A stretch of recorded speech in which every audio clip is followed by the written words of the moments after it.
आज ही Doubtnut app download करें। Doubtnut पर होगा अब आपके सभी मैथ्स, केमिस्ट्री, फिजिक्स और बायोलॉजी डाउट्स का सफाया।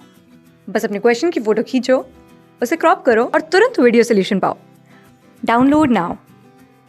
In this question, we have given a rectangular frame of area 10 meter square is placed in a uniform electric field of 20 Newton per coulomb with normal drawn on the surface of the frame making angle 60 degree along angle with the direction of field.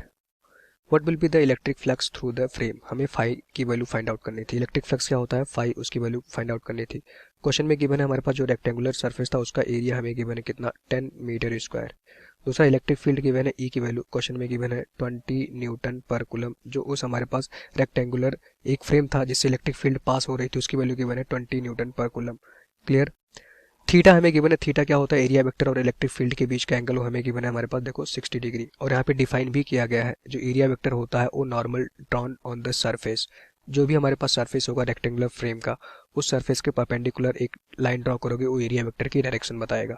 तो diagram से show करते हैं। तो यहाँ पे मैंने अपना diagram बना लिया। हमारे पास देखो एक रेक्टेंगुलर फ्रेम है, उस फ्रेम का जो हमारे पास सरफेस होगा या प्लेन होगा ये होगा, ठीक। जो रेक्टेंगुलर फ्रेम था उसका ये प्लेन है। इस प्लेन में रेक्टेंगुलर फ्रेम रखा गया था जिसका हमें एरिया गिवन है पूरे फ्रेम का 10 metre square. But area vector क्या होगा, किसी भी फ्रेम का अगर एरिया वेक्टर निकालना हो उस प्लेन के परपेंडिकुलर एक लाइन ड्रॉ करोगे। तो इस प्लेन के अगर परपेंडिकुलर एक लाइन ड्रॉ करोगे तो ये वाली लाइन आएगी जो इस प्लेन के परपेंडिकुलर होगी। ये आ गया हमारे पास देखो एरिया वेक्टर। और क्वेश्चन में गिवन है एरिया जो है जो नॉर्मल था परपेंडिकुलर जो आपने ड्रॉ किया वो इलेक्ट्रिक फील्ड के साथ कितना एंगल बनाता है, थीटा इक्वल्स टू 60 डिग्री। तो हमें बताना था जो ये फ्रेम था इस फ्रेम से कितना फ्लक्स बाहर आएगा।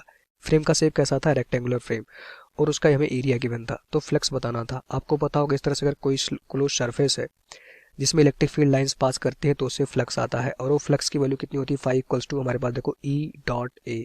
अगर ये डॉट प्रोडक्ट रहा होगा, स्केलर प्रोडक्ट होता है इलेक्ट्रिक फील्ड और एरिया वेक्टर का, तो 5 इक्वल्स टू आता है हमारे पास देखो ई ए कॉस थीटा। ये आ गया हमारे पास फ्लक्स की वैल्यू।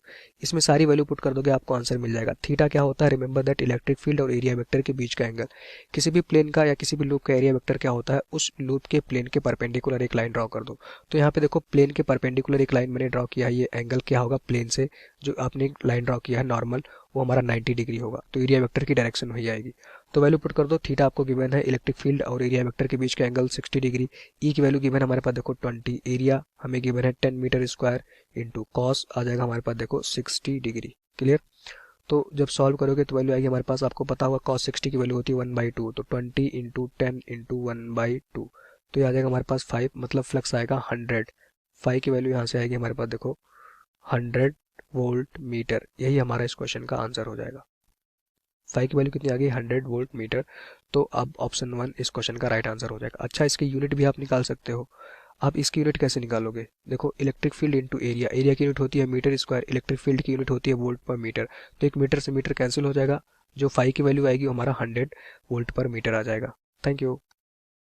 क्लास 6 से 12 से लेके नीट, IIT, जेई मेंस और एडवांस के लेवल तक 10 मिलियन से ज्यादा स्टूडेंट्स का भरोसा। आज ही डाउनलोड करें डाउटनेट ऐप या व्हाट्सएप कीजिए अपने डाउट्स 8400 400 400 पर।